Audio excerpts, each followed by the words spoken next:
हाय, जय हिंद एवरीवन। यार, आज से हम अपना एसएसटी क्लास 9th की स्टार्ट कर रहे हैं। मतलब आगे जो भी चैप्टर्स हैं हम कवर करेंगे, ठीक है। क्योंकि यार अब आगे हम बुक का वेट नहीं कर सकते हैं, क्योंकि एग्ज़ाम्स भी आएंगे फिर हमारे, तो उसके लिए इश्यूज़ आएंगे फिर, और आपका सिलेबस कंप्लीट नहीं हो पाएगा। तो बुक का हम बहुत ज़्यादा इंतज़ार अब करेंगे नहीं यार, क्योंकि जब सिस्टम ही इतना करप्ट है तो कहाँ तक इंतज़ार किया जाए।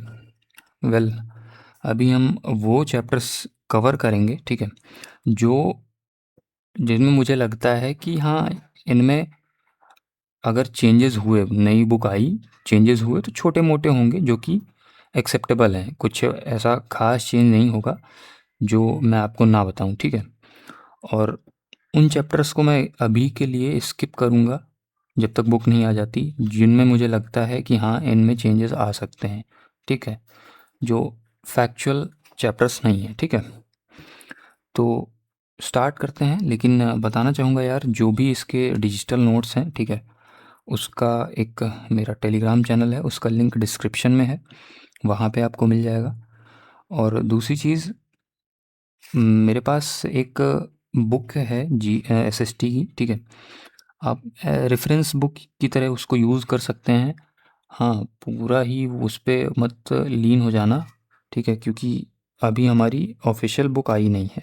लेकिन हाँ, उससे हम थोड़ा बहुत आइडिया ले सकते हैं, ठीक है। तो चलो, अपना चैप्टर है यार स्टोन एज, ये स्टार्ट करते हैं, ठीक है। तो स्टोन एज में यार देखो, सबसे पहले मैं आपको कुछ टाइमलाइन समझाता हूँ, ठीक है। ये मान लो आप पढ़ते हो जैसे BC AD, ठीक है। ये सब कुछ लोगों को कन्फ्यूजन होती है, समझ नहीं आता है, इसीलिए मैं पहले हिस्ट्री स्टार्ट कर रहा हूँ। और पहला चैप्टर है तो बेसिक से बिल्कुल बताऊँगा क्या मतलब क्या होता है इन सारी चीज़ों का। स्टिल मुझे पता है कि आप लोग पढ़ चुके हो प्रीवियस क्लासेस में, अपने 7th या 8th में, बट स्टिल कुछ लोगों को डाउट होता है, तो इसीलिए मैं बता रहा हूँ, ठीक है। तो यहाँ पे हमारा BC आता है, ठीक है, और यहाँ पे AC या फिर AD भी बोलते हैं इसको, ठीक है। तो ये टाइमलाइन हम लोग देखते कैसे हैं, ये आप समझ लो जीसस क्राइस्ट का बर्थ, ठीक है। ये टाइमलाइन मान लो, इसको 0 मान लो, ठीक है। तो अब जीसस क्राइस्ट के बर्थ के पहले जितनी भी चीज़ें हुई उनको हम BC में लिखते हैं, ठीक, which further means before Christ, ठीक है। मैं यहाँ पे लिख देता हूँ बिफोर क्राइस्ट, ठीक है। और जीसस क्राइस्ट के बर्थ के बाद या डेथ के बाद जो भी सारी चीज़ें हुई उन्हें हम बोलते हैं आफ्टर डेथ, ठीक। AD बोल सकते हैं, आफ्टर डेथ। अब बोलने को तो एनी डोमिनी भी बोलते हैं, कई सारी चीज़ें बोलते हैं, बट आप वो याद रखो, आपसे ये कोई नहीं पूछेगा कि इसको बोलते क्या हैं, ठीक है। इससे कोई क्वेश्चन नहीं बनता है। लेकिन क्वेश्चन ये बनते हैं कि हमसे डेट्स पूछ ली जाती हैं, राइट। तो ईयर पूछ लिए जाते हैं, तो उस वे में हमें ये याद रखना ज़रूरी है, ठीक है। अब इसका टाइमलाइन का मैं आपको सीन समझाता हूँ। बाई चांस ये बिफोर बर्थ अगर हुआ, ठीक है, बिफोर क्राइस्ट अगर हुआ, बिफोर क्राइस्ट की तरफ जैसे जैसे हम इधर को बढ़ेंगे, ठीक है, इधर, तो होता क्या है, ये नंबर्स यहाँ इधर को बढ़ते हैं, ठीक है। अगर हम जीसस क्राइस्ट के बर्थ के पहले जाएंगे तो ये नंबर लेफ़्ट साइड को बढ़ते हैं। बाई चांस यहाँ 600 हुआ तो यहाँ 700 आएगा, ठीक। फिर यहाँ 800 आएगा, फिर यहाँ कहीं 900, ऐसे करते करते आपका पूरा जो भी होगा वो आएगा, ठीक है।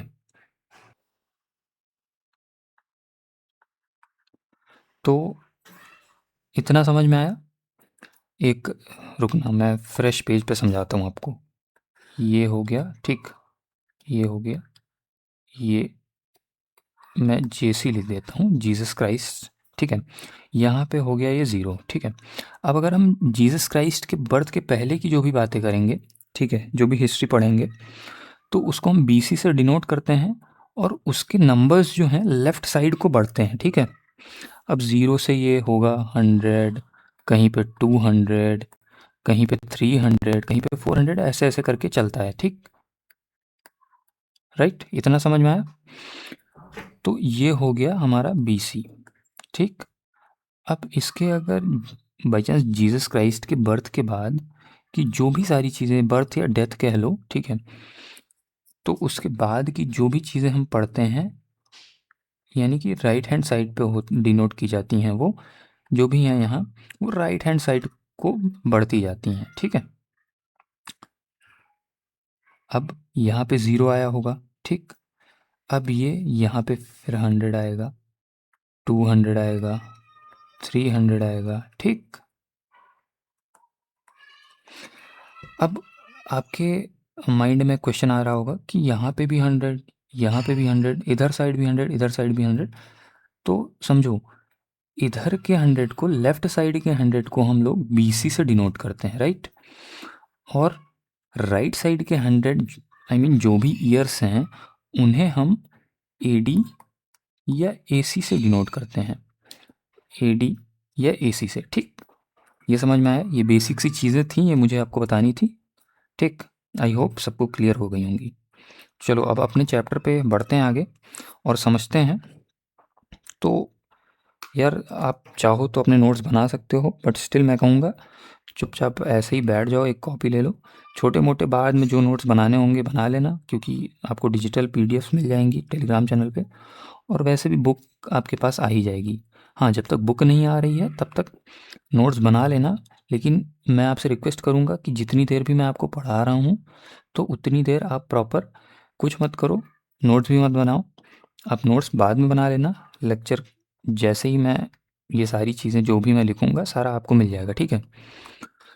तो चुपचाप होके बैठ जाओ, जो भी मैं बता रहा हूँ समझा रहा हूँ समझो, ठीक।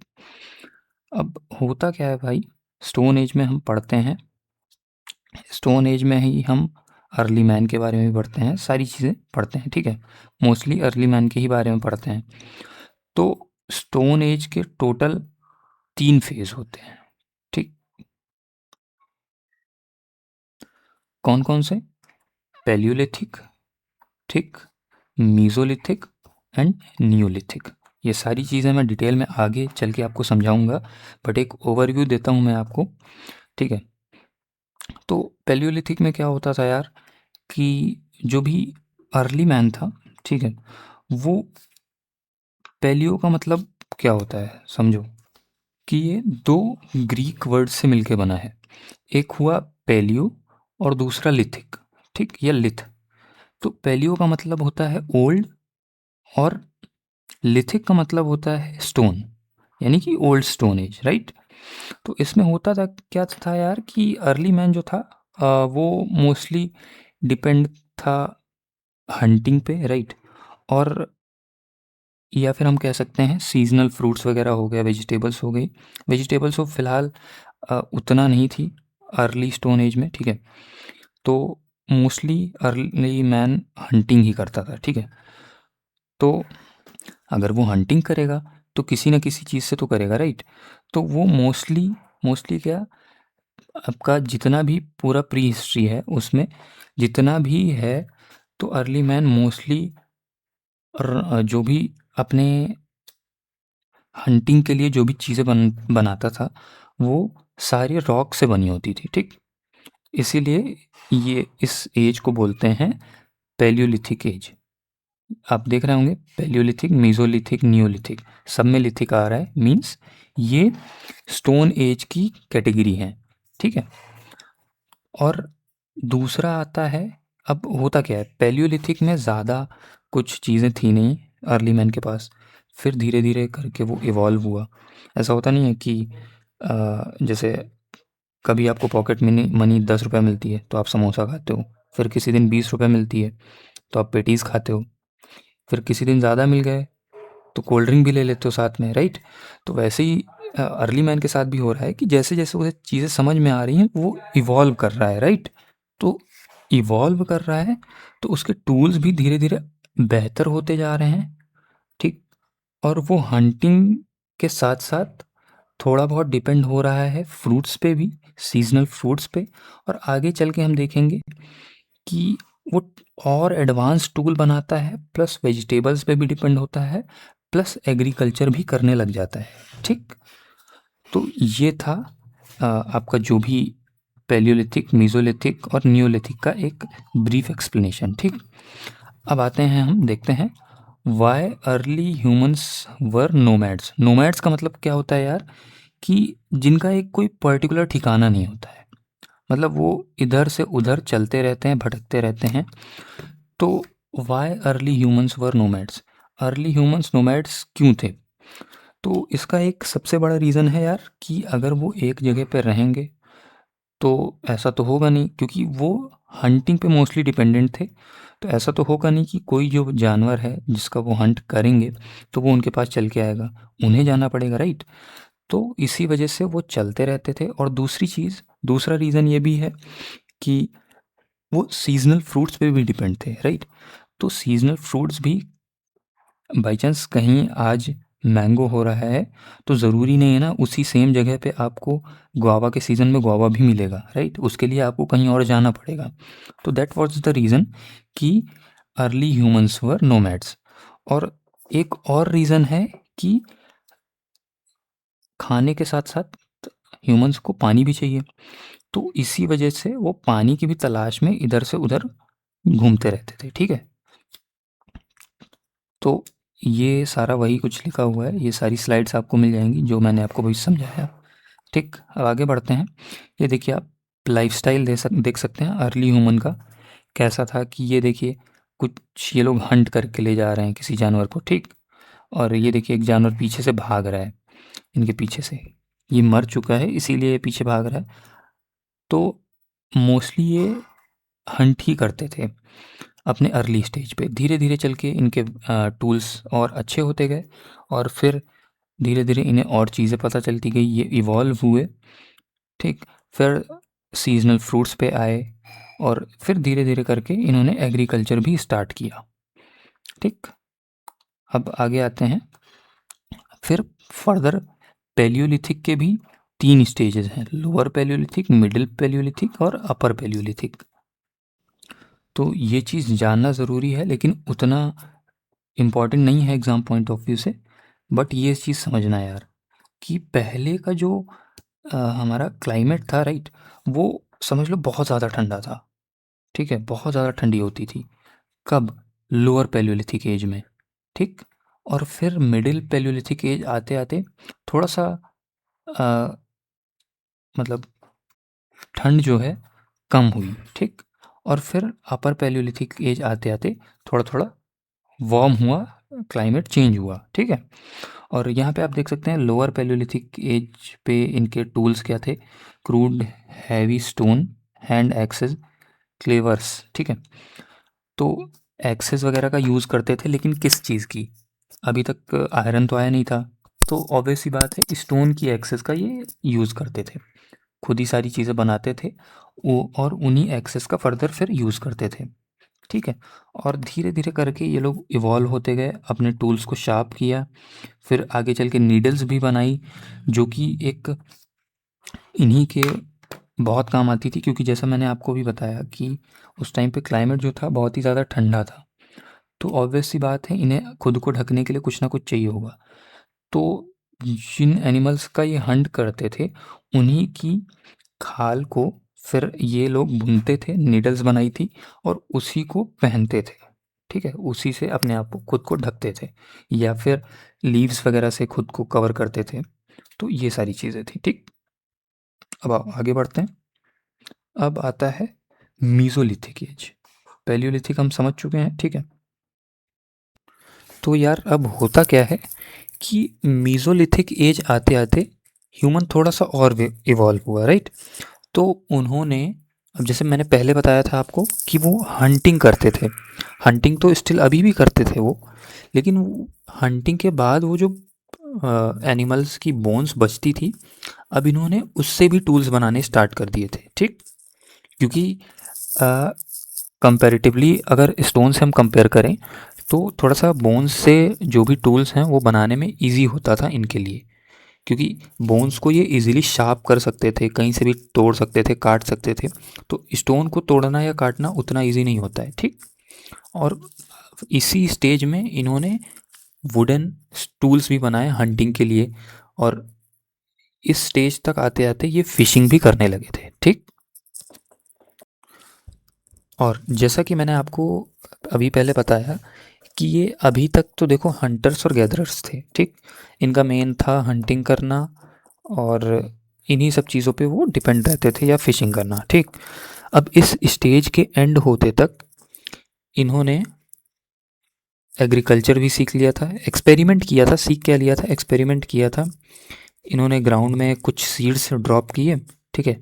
बट स्टिल समझना, इस स्टेज के मेन टाइम पे इन्होंने एग्रीकल्चर नहीं सीखा था, नहीं वो किया था, ठीक है।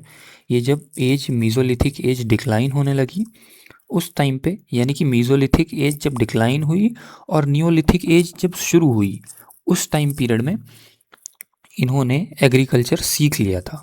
और फिर फर्दर नियोलिथिक एज में जाके आगे हम पढ़ेंगे कि ये लोग प्रॉपर एग्रीकल्चर करने लगे थे, ठीक है। एग्रीकल्चर पे भी डिपेंड हो गए थे। और फिर फर्दर ये लोग गोड्स, मतलब एनिमल्स भी पालने लगे थे, लाइक गोड्स, शीप और काऊ वगैरह, ठीक। और इस चीज़ के बारे में आगे हम चल के पढ़ेंगे भी नियोलिथिक एज पे, कि जो अर्ली मैन है वो फिर फर्दर जो है जानवर पालने भी लगा था, जो कि उनका पहला डोमेस्टिकेटेड एनिमल जो था वो डॉग था, ठीक। चलो, आई होप इतना सबको समझ में आया होगा, राइट। तो अब बढ़ते हैं अपने कुछ major Mesolithic sites in India पे, ठीक है। पहला है भीमबेटका, ये कहाँ पे है, एमपी में है, ठीक। एमपी में है। और इसमें मेनली क्या है कि जो अर्ली मैन था वो कुछ पेंटिंग्स बनाई थी उसने, हंटिंग की, मतलब हंट करते हुए। एक केव है उसमें हंटिंग की पेंटिंग्स टाइप बनाई थी, और कुछ कम्युनल डांसेस की पेंटिंग टाइप बनाई थी। कहाँ पे, भीमबेटका, ठीक है। ये एक रॉक शेल्टर टाइप है, ठीक। और दूसरा है तिलवाड़ा। तिलवाड़ा कहाँ है, राजस्थान। और ये वेस्टर्न मोस्ट मीजोलिथिक साइट है इंडिया की, ठीक। ये चीज़ याद रखना, ये पॉइंट इंपॉर्टेंट है। और इसके दो फेज़ हैं। पहला फेज़ है मीजोलिथिक, और इसका मतलब है कि मीजोलिथिक में क्या था कि माइक्रोलिथ, यानी कि छोटे छोटे पॉलिश्ड स्टोन्स बनाए थे इन्होंने। किस चीज़ के लिए, मोस्टली ये हंटिंग के लिए बनाए गए थे, ठीक है। और सेकंड फेज़ है जिसमें ये लोग एक, जो वो व्हील नहीं होता है पॉटरी के लिए, आप लोग समझ रहे होंगे, राइट, जिससे हम पॉट्स वगैरह बनाते हैं, मिट्टी के बर्तन बनाते हैं, तो वो डिज़ाइन किया था इन्होंने।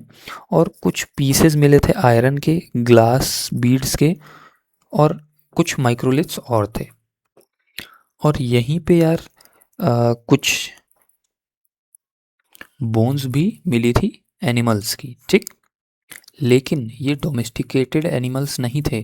ये कौन से एनिमल्स थे, जो वो लोग हंट किया करते थे, ठीक। अब आते हैं बागौर। ये भी कहाँ है भैया, राजस्थान में, ठीक। ये भी राजस्थान में है, बागौर। ये लार्जेस्ट मीसोलिथिक साइट है इंडिया की। कहाँ सिचुएटेड है, भीलवाड़ा डिस्ट्रिक्ट में, ईस्टर्न राजस्थान में। ये कोथारी रिवर है, कोथारी रिवर के पास सिचुएटेड है, ठीक। और यहीं पे हमको आयरन के एविडेंसेस भी मिलते हैं। और यहाँ पे जो भी हाउसेस बने हुए थे वो फ्लोर्स पे थे, ठीक है। यानी कि फर्स्ट फ्लोर, सेकंड फ्लोर ऐसे बने हुए थे, ठीक। और जिनमें जो स्टेयर्स थी, ये स्टोन स्लैब्स का यूज़ किया गया था, ठीक। और इसी जगह पे हमें कुछ डोमेस्टिकेटेड एनिमल्स के भी बोन्स मिले हैं, लाइक शीप, गोट और डॉग्स। तो इट शोज़ कि ये, या इस जगह पे डोमेस्टिकेशन भी होता था उस टाइम पे, ठीक है। चलो अब आगे बढ़ते हैं।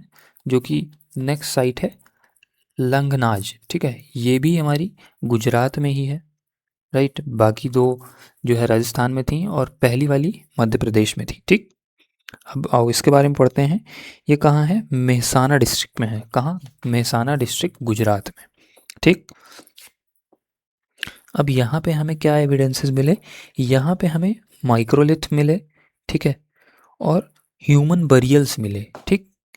कुछ ह्यूमन बरियल्स भी मिले और कुछ वाइल्ड एनिमल्स की बोन्स भी मिली, ठीक। और प्लस सबसे इम्पॉर्टेंट चीज़ जो कि नोट करने वाली है, 14 ह्यूमन स्केलेटन्स भी मिले थे हमें, जिनके फोरहेड पर कट मार्क्स थे, ठीक है, कट मार्क्स थे। 14 के 14 स्केलेटन्स के फोरहेड पे कट मार्क्स थे, ठीक। तो आई बिलीव इतना यार आप लोगों को समझ में आया होगा जो भी मैंने बताया है, ठीक। और ये चीज़ें रिवाइज़ करना है क्योंकि अभी के लिए मैं वाइंड अप कर रहा हूँ यहीं पे, ठीक। बाकी हम नेक्स्ट वीडियो में फिर अपना नियोलिथिक एज से स्टार्ट करेंगे, ठीक है। ये जो भी है आपको नोट्स जब चैप्टर कंप्लीट हो जाएगा तो आपको मिल जाएगा, ठीक है। और नेक्स्ट क्लास में यार ये चीज़ें जो भी मैंने आपको बताई ये रिवाइज़ करके ज़रूर आना, ठीक। तो नेक्स्ट क्लास में मिलते हैं, तब तक के लिए बाय, जय हिंद, थैंक यू।